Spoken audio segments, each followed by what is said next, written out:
औज़ुबिल्लाहिमिनश्शैतानिर्रजीम बिस्मिल्लाहिर्रहमानिर्रहीम।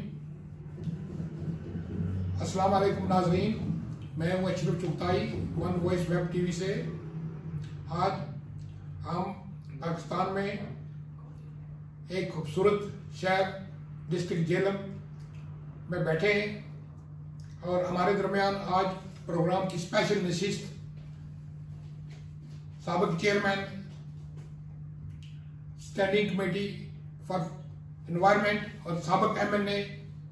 नौजवान सियासी रहनुमा जनाब राजा असद साहब मौजूद हैं। उनसे गुफ्तगू करते हैं और उनको अपने प्रोग्राम में वेलकम करते हैं। राजा साहब, मैं आपको अपने वन वॉइस वेब टीवी में वेलकम करता हूँ। बहुत शुक्रिया चुगताई साहब, मेरे लिए बड़े एजाज़ की बात है कि आप जैसी शख्सियत ने मुझे मदद किया।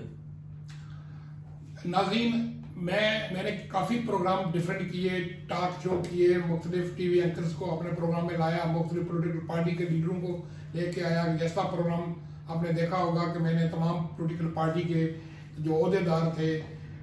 या साबिक एमपी थे उनको मैं अपने प्रोग्राम में लेके आया। वो एक डिस्ट्रिक्ट इलाकाई जो है ना एक प्रोग्राम किस्म का प्रोग्राम था। लेकिन आज क्योंकि जो प्रोग्राम है एक नेशनल इशू पे, क्योंकि ये राजा असद साहब नेशनल इशू पे काफ़ी सियासी अबूल भी रखते हैं। प्रैक्टिकली ये जो है ना बड़े जो है ना कि इन्होंने काम भी किए हैं। जब एमएनए थे उसके बाद स्टैंडिंग कमेटी के चेयरमैन बनने के बाद जो है ना खासकर फॉरेन पॉलिसी हो या कश्मीर पॉलिसी हो या हेल्थ पॉलिसी हो, किसी किस्म की भी जो है ना उसके ऊपर बड़ी दिलचस्पी लेते हैं, उस पर बड़े स्टडी करते हैं और अमली जामा बनाने की कोशिश भी करते हैं। आपने कायदीन को हमेशा अक्सर जो है ना मशवरे भी दिया करते थे, एडवाइस भी दिया करते थे। तो हमारे लिए बड़ा ऑनर का मकाम है कि आज हमारे इस स्पेशल नशिस्त में ये जो हमारे दरमियान बैठे हैं। तो राजा साहब, मैं सबसे पहले ये पहला क्वेश्चन जो साबिक आप एनवायरनमेंट कमेटी के चेयरमैन रहे ट्रेनिंग कमेटी के, तो उस वाले से जो मैंने देखा, मैं गुज़श्ता दिनों दुबई में गया हुआ था फैमिली के साथ, तो यकीन माने कि वहाँ पे इतनी कंस्ट्रक्शन हो रही है और मतलब है कि कहीं हमें पोल्यूशन नज़र नहीं आती। मतलब है किसी तरह से कोई जो है ना तो यहाँ पे जो है ना कि ज़ाहिर है कि एक पाकिस्तान है, हमारा पड़ोस मुल्क है, दूसरे जो ऐसे मुल्क हैं उसमें जो है ना यही होता है कि वहाँ पे जो है ना कि गाड़ियों के धुएँ हैं, वहाँ पे एनवायरनमेंट ऐसी होती है जिससे जो है ना अक्सर जो है ना बीमारियाँ भी फैलती हैं और इस पे पर ध्यान भी हुकूमतें नहीं देती। तो इस सिलसिले में जो है ना कि आप जब थे इलेक्टेड एमएनए थे, आपने इस पे बड़ा काम किया है। तो आप क्या समझते हैं कि इसको पाकिस्तान जैसे मुल्क को जो एक सोना है, इतने एटमी कूद बनने के बाद जो है ना एक बहुत बड़ा इसमें सारे मौसम है, हर किस्म का जो है ना यहाँ पे मादनियाँ कोई चीज़ नहीं यहाँ पे जो नहीं मौजूद। तो ऐसे पाकिस्तान को पोल्यूशन से और खासकर एनवायरमेंटल तरीके से किस तरह आप समझते हैं कि कितने साल लगेंगे? आप क्या समझते हैं कि क्या क्या तरीका तदाबीर इख्तियार करनी चाहिए? ज़रा नाज़रीन को बताइएगा। बहुत शुक्रिया जी। सबसे पहले तो गुजारिश है कि तरजीहात की बात है कि आपकी तरजीह क्या है, माशरे की तरजीह, हुकूमत की तरजीह। जहाँ की आपने मिसाल दी उन लोगों की तरजीहात कुछ और हैं। हमारी जो बदकिस्मती से जितनी हुकूमतें आई उनकी तरजीहात कुछ और हैं। और जो इन्वायरमेंट की ख़राबी की वजह से, माहौल की ख़राबी की वजह से, ये जो धुआं है, पोल्यूशन है, इसकी वजह से जो लोगों की सेहत ख़राब होती है उस पे सरकार का इतना ख़र्चा आता है। यही अगर उसके तदारक के लिए कुछ किया जाए, क्योंकि एक हम जैसे पंजाब में रह रहे हैं तो यहाँ का हर शहरी समझ लें रोज़ाना उसको उतना धुआं मिल जाता है जितना 10-11 सिगरेट पीने से मिलता है। और पाकिस्तान के शहर दुनिया के सबसे ज़्यादा आलूदा तरीन शहरों में हैं। और इन्वायरमेंट जो है वो बड़ा वसी सब्जेक्ट है। इसमें पीने का पानी भी शामिल है, इसमें आपकी ग्रीनरी भी शामिल है, में वाइल्ड लाइफ भी शामिल है, जो जानवरों का तहफ़्फ़ुज़ भी शामिल है। और हम किसी भी इन्वायरमेंट के किसी भी ज़ैली शोबे में हमारी तरजीह उस तरह नज़र नहीं आती, हमारी तवज्जो उस तरह नज़र नहीं आती जिस तरह की आनी चाहिए। क्योंकि हमारा है शॉर्ट टर्म कि आज बस कुछ कर लो, डाउन टू वाव पॉलिसी आज का निकले कल की देखी जाएगी। हालांकि ये इन्वायरमेंट जो है ये अब दुनिया का इतना अहम मसला बन गया कि अगर हम उसको इग्नोर करेंगे तो हम आलमी फोरम्स की भी खिलाफ वर्जी करेंगे और अपनी आने वाली नस्लों के साथ भी नाइंसाफ़ी करेंगे। ऐसा बड़ी खूबसूरत बात की। नाज़रीन देखें कि इन्होंने एनवायरनमेंट के ऊपर बहुत सारी मिसालें भी दी हैं। मतलब है कि पानी का पीने का पानी तो आपको पता है कि कई कई शहरों में जो है ना कई कई देहातों में देखेंगे वहाँ पे जहाँ पे वहाँ जानवर पी रहे होते हैं वहाँ इंसान जो है ना कि वो पानी पी रहे हैं। बड़ी खूबसूरत बात है इसके ऊपर हुकूमतों को जो है ना तरजीह बनाते पे जो है ना कि हम अमली जामा बनाना चाहिए। मैं राय साहब आपसे दूसरा सवाल ये करना चाहूँगा क्योंकि आप माशाल्लाह पढ़े लिखे एजुकेटेड यानी कि पैसे पॉलिटिशियन है और ख़ासकर जो है ना कि पाकिस्तान की जो मैं दूसरे मुल्कों की इसलिए मिसाल दूंगा कि मुसलमान मुल्क में एक इराक भी है जिसमें तालीम से वो इतना ज़्यादा तालीम वहाँ पे है कि आप देखिए कि वहाँ पे क्या क्या नहीं हुआ, कितने कितने वहाँ पे जो बैरूनी हमले भी हुए। वो खुद अंसारी पे वो जो है ना मैं मतलब मैं मिसाल इसलिए देता हूँ कि 6 से 1 साल के अंदर जो है ना कि वो ऐसा जो है ना कि काम कर जाते हैं जो मेरा ख्याल है कि उसको कंपेयर करें दूसरों मुल्कों में नहीं होता। और हमारी जो है ना कि खसूसी तौर पर मैं इसलिए मिसाल जरूर दूंगा कि एक ऐसे लीडर की जिसने जो है ना कि आदमी कुव्वत बनाने के बाद तालीमी तौर पर जो वो था कि उन्होंने मुफ्त तालीम भी दी 10वीं तक सरकारी बटौने। तो वो ये तालीम जो है ना अगर ज़्यादा होगी, यहाँ पे बॉन्डेड लेबर आप देखा होगा बच्चे छोटे छोटे जो है ना दुकानों पे कहीं भी काम करते हैं, ये ज़्यादातर जो है ना कि वो ज़्यादा उनके माँ बाप होते हैं गरीब, उनको स्कूलों में नहीं भेजा तो प्राइवेट स्कूल है उनकी फीसें बहुत हाई है। तो आप क्या समझते हैं कि हुकूमतों या मतलब है कि हुकूमत में नहीं है लेकिन उसके बावजूद आप इसके ऊपर काम कर रहे हैं, स्टडी कर रहे हैं और आप मतलब है कि तजवीज़ात भी दे सकते हैं। तो ये क्या किस तरह तरीके से पाकिस्तान में जो है ना एजुकेशनल सिस्टम जो है दूसरे मुल्कों के बराबर तो नहीं हो सकता लेकिन किस तरीके से बेहतर तरीके से बनाया जा सकता है या इसके ऊपर जो है ना कि जो तालीमी पॉलिसी किस किस्म की होनी चाहिए वो जरा आप बताइएगा प्लीज़। देखिए मैं मुआवजा करूंगा जो दुनिया का सबसे गरीब खित्ता है वो अफ्रीका में है, उनको बोलते हैं सब सहारन कंट्रीज। वहाँ पे 22% लोग 22% बच्चे स्कूलों से बाहर हैं जो एक दिन भी स्कूल नहीं जाते। बदकिस्मती से हमारे यहाँ 27% यानी कि उन गरीब मुल्कों से भी हम 5% ज़्यादा खराब है दुनिया के गरीब तरीन मुल्कों से भी कि हमारे 27% बच्चे ऐसे हैं जो एक दिन भी स्कूल का चेहरा नहीं देखते। उसके अलावा हमारे 38% बच्चे ऐसे हैं जिनकी स्टंटेड ग्रोथ होती है, जिनकी परवरिश ही नहीं हो सकती कम खुराक की वजह से। उनका जहन इस तरह नहीं बन सकता कि वो आगे जाके पढ़ें और मुल्क में के एक करामत शहरी बने। और तालीम अब अगर अब खित्ते की बात करें तो भी हमारा मुआवजा किसी मुल्क से नहीं किया जा सकता, हम सबसे पीछे हैं। और अगर टेक्निकल एजुकेशन की बात करें जो तालीम भी है और रोज़गार भी देती है तो उसमें हमारा इंडेक्स दुनिया में सबसे नीचे मुल्कों में आता है, जिसकी वजह से ना हमारी एक्सपोर्ट्स बढ़ती हैं ना हमारी कम्पेटिटिवनेस दूसरे मुल्कों से बढ़ती है और ना ही हम अच्छे शहरी और अच्छी माएँ पैदा कर सकते हैं। तो तालीम के का जो हमारे मज़हब ने जिस कदर उस पर जोर दिया है कि यहाँ तक आ गया कि तालीम जो है वो मोमिन की खोई हुई मिरास है, जहाँ से मिले वो ले ले, और हर मर्द और औरत पर तालीम का हासिल करना फ़र्ज़ है। यहाँ तक कि जंग बदर में जो कैदी आए उनको उनसे कुफार से 10 मुसलमान बच्चे पढ़ाकर उनको जाने दिया गया। यानी इस कदर जो है हमारी तरजीह में तालीम शामिल है। लेकिन बदकिस्मती से सियासी रहनुमा और मजहबी रहनुमा भी इस चीज़ पे तवज्जो नहीं दे रहे हैं और हम दुनिया के ममालिक में भी पीछे रह गए हैं और हमारे अपने मुल्क में भी दहशतगर्दी, फ़िरका वारियत, इनमें बहुत बड़ा हिस्सा जो है इन सारे मसाइल में, चाहे वो गुर्बत हो, उसमें तालीम की कमी का है। राय साहब मैं इसके साथ साथ जो है ना कि ज़रूर आपने जब दहशतगर्दी की बात की तो मैं ज़रूर लॉ एंड ऑर्डर के मसले के ऊपर ज़रूर आपसे सवाल करूँगा क्योंकि कंपेयर करें फिर मैं दुबई की बात करता हूँ तो वहाँ पे रात को हम घूम रहे थे तो हमारे एक जानने वाले दोस्त जो है ना कि वो काफ़ी अर्से से दुबई में हैं, वो वहाँ पे गुफ्तगू ऐसे हो रही थी तो कि यहाँ क्राइम रेट कितना है, तो क्राइम रेट 0 और बरतानिया में मैं रहा हूँ वहाँ पे देख रहे क्राइम रेट है, ये नहीं है दुनिया मुबारक में। लेकिन जब हमारे मुल्क में पाकिस्तान में जब लॉ एंड ऑर्डर का मसला होगा, फॉरेन इन्वेस्टमेंट भी नहीं आएगी, जो टूरिज्म है हमारे पाकिस्तानी जो बाहर में 90 लाख से 1 करोड़ करीब है वो भी जब आते हैं, जब यहाँ मसला लॉ एंड ऑर्डर का बच्चे जो है ना यंगस्टर वो नहीं मतलब है कि महसूस करते हैं कि यहाँ पे आके वो विजिट के लिए आए या जैसे भी अगर कोई मतलब फैमिली बाहर सैर तफरीह के लिए जाने वो भी महसूस करते हैं कि ये शाम देखने टाइम जो है ना घर वापस जाएंगे, ये मसला कैसा हो जाए। मसले ऐसे लॉ एंड ऑर्डर का मसला अगर ठीक मतलब करना हो तो उसके ऊपर जो है ना कि फॉरन की मैं दूसरे मुल्क को इसलिए मिसाल देता हूँ, वहाँ पे कम्युनिटी पुलिस बनाई जाती है, वहाँ पे नेबरहुड होती है, वहाँ पे जो है ना कि जो काबिल एहतराम जो लोग होते हैं, बड़े अच्छी शख्सियात या बिजनेसमैन, उनको लोगों को भी जो है ना सामने पुलिस जो है ना एक अपनी निज़ाम कमेटी कोऑर्डिनेटर बना देते हैं, ताकि कोई मसला हो तो उसमें जो है वो मुशावरत करते हैं, मीटिंग होती हैं। तो यहाँ पे जो है लॉ एंड ऑर्डर के मसले के ऊपर, क्योंकि आप सर शुरू में आपने काफ़ी स्टडी की है, तो मतलब लॉ एंड ऑर्डर के मसले को किस तरीके से पाकिस्तान की हुकूमतें बेहतर बना सकती हैं कि जिससे जो है ना कि कम से कम क्राइम कम हो, लॉ एंड ऑर्डर का मसला ऐसा हो जिसमें इंसान बिल्कुल यानी कि बड़ा खौफ जो है ना बाहर निकले, और बाहर के लोग भी जाएँ, बाहर टूरिस्ट या करने जाएँ, किस तरीके से आप क्या मशवरा दे सकते, किस तरीके से इसको हमने जब आप ज़ाहिर है कि एक बहुत बड़ा जामे सब्जेक्ट है, लेकिन इसमें क्या बता सकते हैं लॉ एंड ऑर्डर के मसले किस तरीके से ठीक किया जा सकता है? देखिए जी, आप तो माशाल्लाह तारीख के तालिब इल्म भी हैं, और आप जानते हैं कि पाकिस्तान में हमेशा लॉ एंड ऑर्डर का इस तरह का इतना संगीन मसला नहीं था। ये शुरू जब हुआ जब मरहूम जनरल ज़ियाउल हक साहब के दौर में हम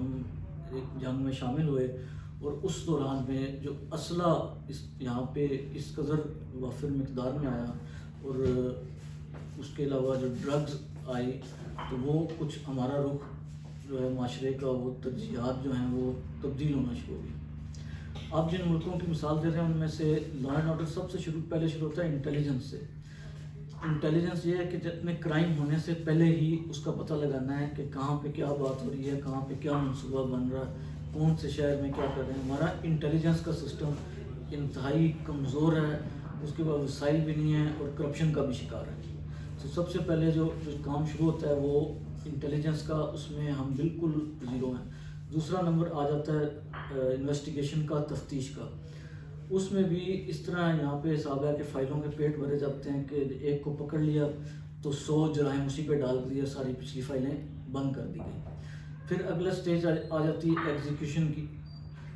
या आपकी अदालत की। अदालत में हमारी झूठी गवाहियाँ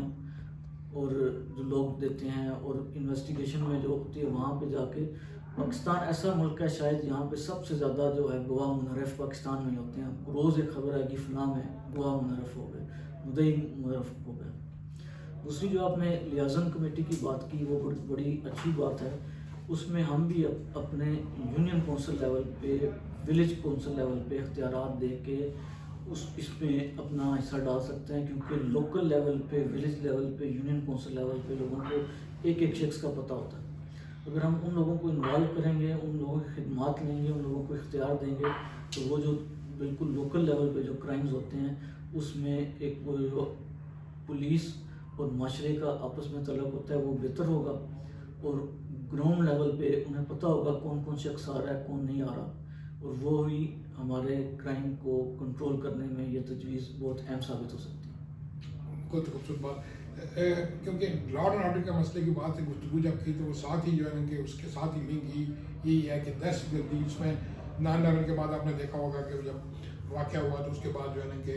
उन्होंने मतलब आप देखा हो सब टीवी में यही था, अमेरिकन वार और दहशतगर्दी में जब वो टीवी में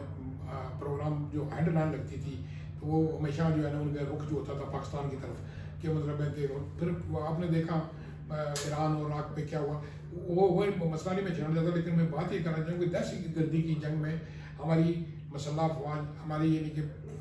सिक्योरिटी एजेंसीज, हमारी अवाम ने बड़ी कुर्बानियाँ दी। मुल्क की एक बहुत बड़ी जो है ना शख्सियत वज़ीर आज़म साबिक़ वज़ीर मोहतरम बेनज़ीर भुट्टो भी शहीद हुई दहशतगर्दी की जंग। तो इसमें जो है ना कि दहशतगर्दी में जो है ना कि ख़ासकर जो है ना कि आपने कहा कि कुछ मतलब है कुछ होती हैं कोताहियाँ, खामी होती हैं, मतलब है कि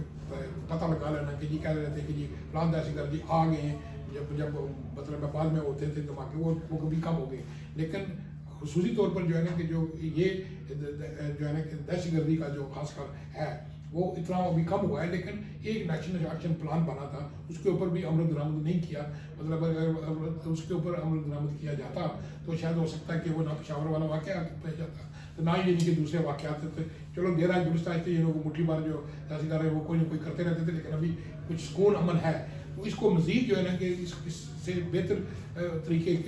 को मतलब है और पुरसकून बनाने के लिए दहशतगर्द से पाक इस पाकिस्तान को करने के लिए आपके सर थे कि और क्या तजवीज़ आ, जैसे आपने बड़ी अच्छी तजवीज़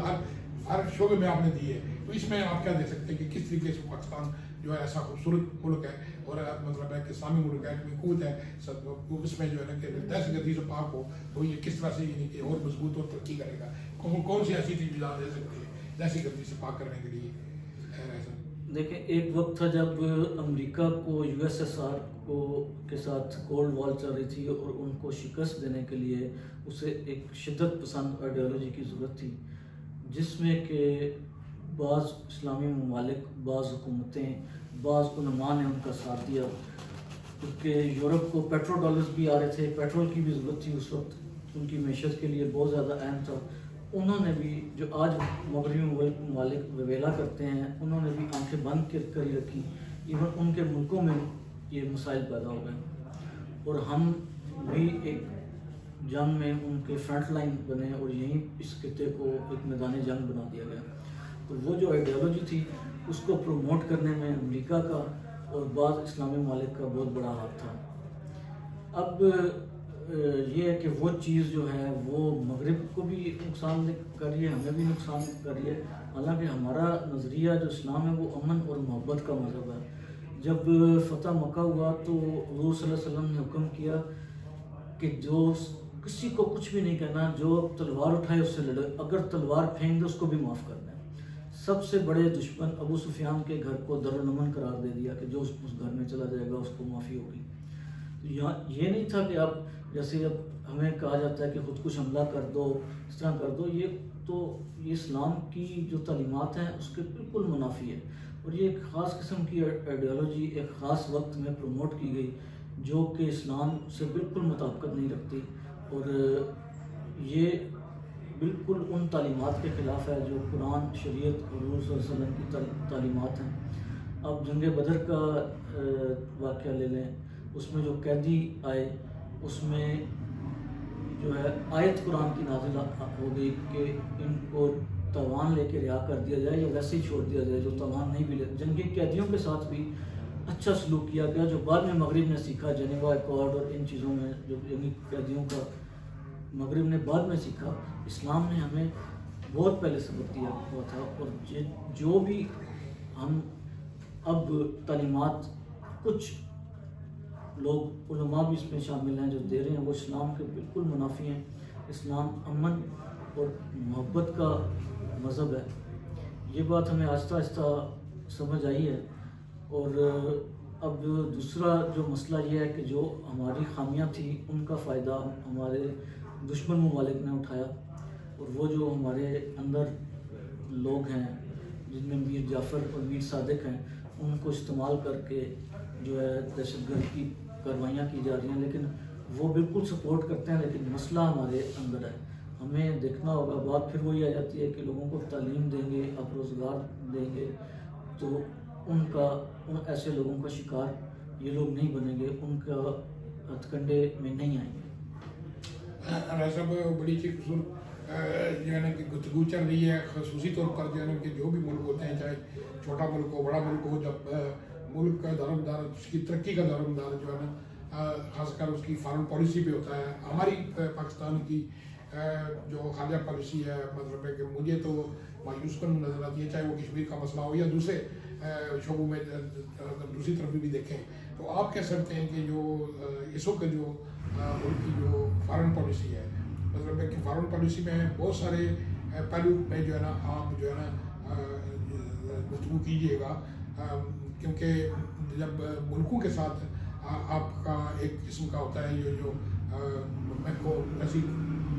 कोल्ड वॉर की बात नहीं कर रहा, जो मैं वो बात कर रहा हूँ जो इस वक्त जो हालात जा रहे हैं सऊदी अरेबिया में या यूएई में, और वहाँ पे कुछ दूसरे मुल्कों के बड़े बड़े चीफ जो है ना आ रहे हैं, मुलाकातें हो रही हैं, और खसूसी तौर पर जो है ना कि हमारा मुल्क जो है ना हमेशा सऊदी अरब के साथ जो है ना इस्लामी मुल्कों में रहा है, लेकिन इस्लामी ममालिक कश्मीर पॉलिसी पे हो तो उनकी जो है ना कि हमारे कश्मीरियों के साथ जो है ना कि वो बड़ी मायूस कुन जो है ना उनकी हमदर्दियाँ या उस कश्मीरी इशू में वो साथ देते हैं। तो तो जो फॉरेन पॉलिसी है उसके ऊपर ज़ाहिर है कि आपने हर शोबे में थोड़ा थोड़ा आपने जो है कंट्रीब्यूट किया, आपने बताया कि ये ऐसे होना चाहिए। तो फॉरेन पॉलिसी के ऊपर जैसे जो फॉरेन पॉलिसी है जो साबका हुकूमतों में थी या अब ऐसे हुकूमत की जो फॉरेन पॉलिसी है उसका मैं मुवाजना नहीं करना चाहूँगा। आप कैसे समझते हैं किस किस तरीके से फॉरेन पॉलिसी को बेहतरीन तरीके से फॉरेन मिनिस्टर किस किस्म का होना चाहिए जिसको सब चीज़ का पता हो, या ऐसा हो कि ताकि मुल्क जो है ना कि हमारा जो है ना कि 7 पावर है तो वो जो है ना कि अगर एटमी को है तो लेकिन फॉरेन पॉलिसी हमारी जो है ना वो ठीक नहीं है, तो फिर मतलब है कि किस तरह के हम सोचेंगे, हम मुतमिन होंगे। तो आप फॉरेन पॉलिसी के ऊपर थोड़ा सा बताइएगा नाज़रीन को कि किस किस्म की होनी चाहिए और कैसे जो है ना ज़रा जी। बहुत ज़्यादा ये आजकल बात जो चल रही है उससे शुरू करूँगा। हिंदुस्तान के आइन की शेख 270 की जिसको मंसूख किया गया और उसकी वजह से जो कहा जाता है कि हिंदुस्तान ने कश्मीर हथिया लिया, हिंदुस्तान के इसको आर्टिकल 2 इसको ख़त्म करने की कभी भी इवन 1965 की जंग में जरूरत नहीं की, 1971 की जंग में तब्दील नहीं की, इवन यहाँ तक कि जब आपके 90,000 कैदी थे उनके पास तब भी नहीं की। उसकी वजह क्या थी कि आपने हिंदुस्तान को हमेशा एंगेज रखा और हिंदुस्तान का हमारे साथ इंगेज रहने में, हमसे बातचीत करने में हमेशा फ़ायदा था और क्योंकि वो अपने आप को एक उभरती हुई आलमी ताकत देखता है, तो उसको हमेशा ये डर होता था कि मैं इनसे जो मेरे मुज़ाकरात हैं या बात चल रही ये ख़त्म ना हो जाएं तो मैं ऐसी हरकत ना करूँ। लेकिन जब आपने उनसे मुज़ाकरात ख़त्म कर दिए, उनको किसी लेवल पे भी इंगेज नहीं किया, तो उसके लिए कोई इंसेंटिव नहीं रहा कि वो क्यों ना करे। उसने कहा वो तो मुझसे बात वैसे नहीं कर रहे तो मैं इसको रिवोक कर दूँ। दूसरी बात जी, कश्मीर की जो शुरू से लेके आज तक कोई भी हुकूमत आई है उसने कश्मीर पे एक बड़ा फर्म स्टैंस लिया है और बड़ा जज्बात से हट के बड़ा जो है अक्ल और फहम के मुताबिक हम उसमें चले हैं। लेकिन इस हुकूमत में लगता है कि अक्ल और फहम की बिल्कुल कमी है और उन्होंने जज्बात जो हैं वो हमारी फ़ॉरेन पॉलिसी पे हावी आ गए, हालांकि फ़ॉरेन पॉलिसी में जज्बात काम नहीं करते। दूसरी बात, हिंदुस्तान की मैशत हमसे किसी वक्त 4 गुना बड़ी होती थी, अब वो तकरीबन 10 गुना बड़ी है और अब 1 साल में 11 गुना बड़ी हो जाएगी। वो बहुत बड़ी मार्केट है और आजकल फ़ॉरेन पॉलिसी आपकी मैशत की जो पॉलिसी है उसी की एक्सटेंशन होती है। आपकी फ़ॉरेन पॉलिसी वही होती है जितनी आपकी मैशत है। तो माज़रत के साथ पाकिस्तान की मैशत दिन ब दिन सुकड़ती जा रही है और हिंदुस्तान की मैशत आगे बढ़ती जा रही है। अब जिन ममालिक का आपने जिक्र किया उन्होंने अपने तेल की मार्केट सिक्योर करनी है और हिंदुस्तान एक बहुत बड़ी मार्केट है और भी दूसरी चीज़ों की भी बहुत बड़ी मंडी है। ठीक है, तो हमें अगर हम अपनी फ़ॉरेन पॉलिसी को मजबूत करना चाहते हैं तो हमें सबसे पहले अपनी मैशत को मजबूत करना चाहिए। मैशत मजबूत होगी, आपकी फ़ॉरेन पॉलिसी भी स्ट्रॉन्ग होगी, आपकी बात भी सुनी जाएगी, आपका दिफा भी मजबूत होगा। बहुत अच्छी बात की, मैं उसमें ज़रूर अभी क्योंकि इस कश्मीर की जो बात की आपने बड़ा अच्छा पॉइंट दिया कि जब भारत ने 5 अगस्त 2019 को जो है ना 37035 एक्ट ख़त्म करके कश्मीर की सीट बदल दी, उसके बाद हमारी पाकिस्तान की फॉरेन पॉलिसी क्या रही कश्मीर के सिलसिले में, वो वाकई मायूस को इसलिए कि फिर ऐसा मौका आया कि चंद माह कबल भारत जब गया सलामती कौंसिल में वो लेने के लिए एक आर्जी रुकनीत, तो उसके ऊपर भी जो है ना कि हमारी फॉरेन पॉलिसी वज़ीर ख़ारजा साहब ने भी कोई एहतजाज नहीं किया कि ये जो है ना कि वहाँ पे 1-1.5 साल से वहाँ पे कर्फ्यू है, वहाँ पे जो है दुनिया की जेल बन चुकी है और वो मतलब है कि वहाँ पे इंसानी हकूक़ की खिलाफ वर्जियाँ हो रही हैं, वहाँ पे इंटरनेशनल ऑब्जर्वर नहीं जा सकते, बैन गन के जरिए नौजवानों को अपाज किया जा रहा है, ये एक किस्म की रियासी दहशत गर्दी है, वो बैन अवी कानून की खिलाफवर्जी कर रहा है, इंटरनेशनल को ला की खिलाफवर्जी कर रहा है। तो वो किस तरह ये जो है ना कि ये जो आर्जी रुकनीत ले सकता है, उसके ऊपर एतराज़ात लगाने चाहिए थे, तो उन्होंने नहीं लगाए, उल्टा कहा कि जी कि कौन सा सामान गिर पड़ेगा कि वो तो पहले भी था बनता रहा है। तो इस किस्म की जो पॉलिसी जो है ना कि वो फॉरेन पॉलिसी जो अगर तैयार की जाएगी तो फिर वो कश्मीरियों जो आस लगाए बैठेंगे जो पाकिस्तान हमारा जो है ना खासकर जो है ना कि फ्रीक है और वो हमारा मसला हल करेगा, तो वो वाकई नहीं कर रहे सब इसमें वाकई कि लगता है कि वो कश्मीरी बेचारे जो है ना कि वो कौन सा ऑप्शन करेंगे। वो एक तरफ वो क्योंकि ज़ाहिर है कि हर एक डिफरेंट ऑप्शन वो ले रहे हैं ना, वो जो अपनी लाइन ऑफ कंट्रोल पे वो जो है ना दबाने बर्न की तरह उसको क्रॉस करने की कोशिश करेंगे, वो मतलब चाहते भी हैं, लेकिन वो भी ऑप्शन। लेकिन ये जो पढ़ा लिखा तबका है या जो गवर्नमेंट है, या देखें कि एक हम केस जो है ना कि वो हम जीत चुके हैं साहब, वो कुलभूषण का वहाँ पे इंटरनेशनल कोर्ट, अगर इनको इंटरनेशनल कोर्ट ऑफ जस्टिस में लेके जाएँ तो वो कहते हैं कि जी चले हुकूमत नहीं ले जा सकती, लेकिन हुकूमत नहीं ले जा सकती, रात की हुकूमत ले जा सकती है। वो जो है ना कि 1 लाख दस्तखत करवाएं, अगर दस्तखत करके अगर जाएंगे तो ये उसमें इंटरनेशनल कोर्ट ऑफ जस्टिस में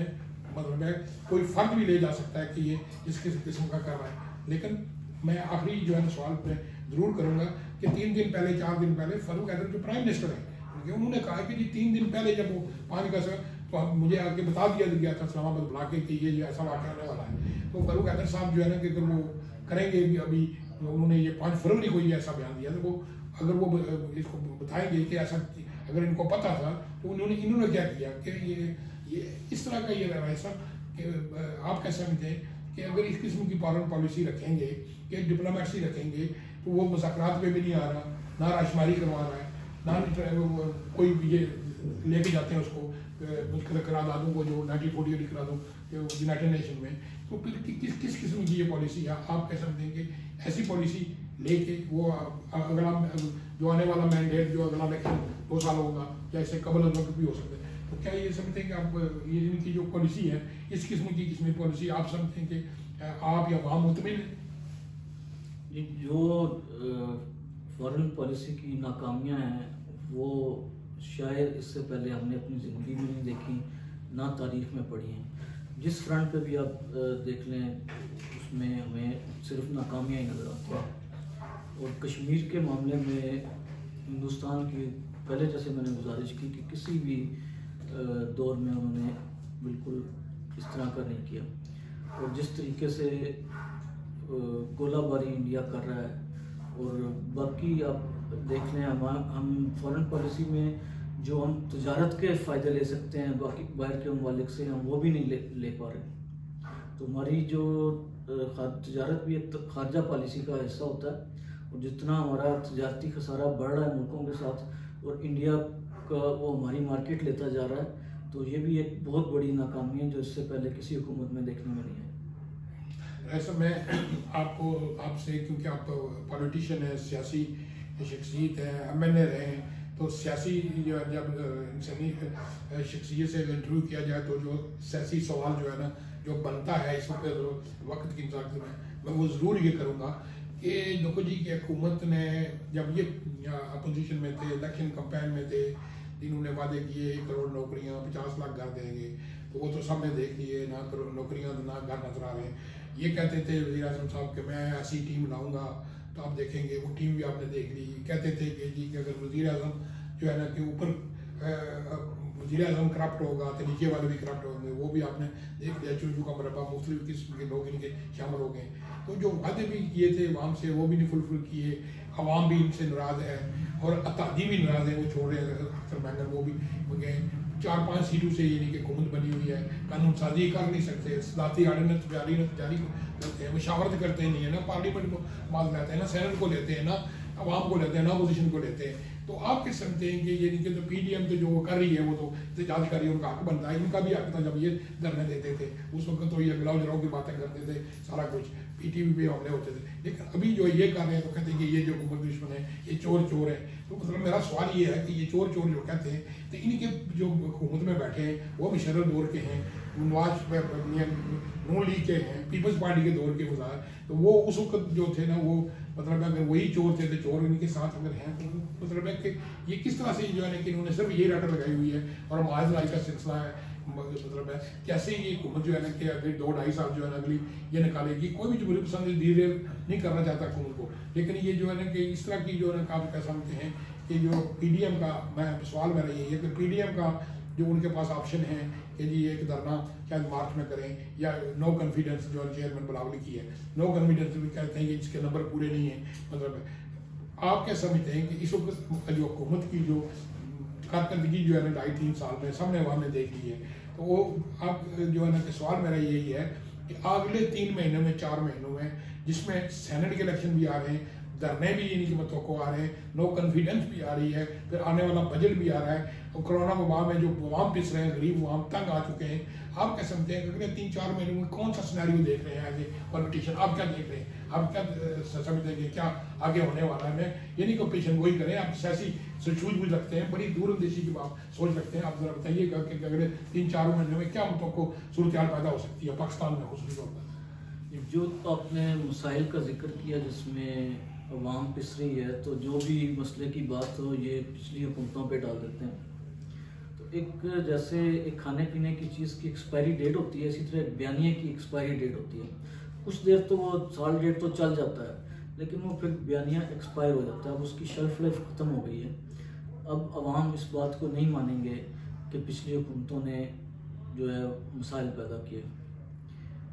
अब बात कर लें आटे और चीनी की, उनको एक्सपोर्ट को करने की इजाज़त दी गई, मुल्क से बाहर भेजने की। मुल्क से बाहर आप वज़ीर-ए-आज़म की मर्ज़ी के बगैर कभी भी आप नहीं भेज सकते, ना चीनी ना आटा, क्योंकि ये सेंसिटिव चीज़ें हैं। तो ये कहना कि ये वज़ीर-ए-आज़म का कसूर नहीं और बाकी लोग जो उनके वज़रा हैं उनका कसूर है, ये बिल्कुल गलत है। आपको पता होना चाहिए सब मुल्क में कितनी गुंजाइश है, कितनी खपत है, कितनी पैदावार है। ये ना एली कह लें, बेईमानी कह लें, और बाकी आए दिन चाहे इलेक्ट्रिसिटी हो, बिजली हो, गैस हो, आपका पेट्रोल हो, वो हमेशा बढ़ता जा रहा है। और ये वादे किए जाते थे कि हम अमीरों पे टैक्स डालेंगे, लेकिन जो बिला वास्ता टैक्स डाले जा रहे हैं वो सारे गरीबों पे डाले जा रहे हैं। एक पेट्रोल के लीटर पे मोटरसाइकिल में पेट्रोल डलवाने वाला 43 रुपये टैक्स दे रहा है,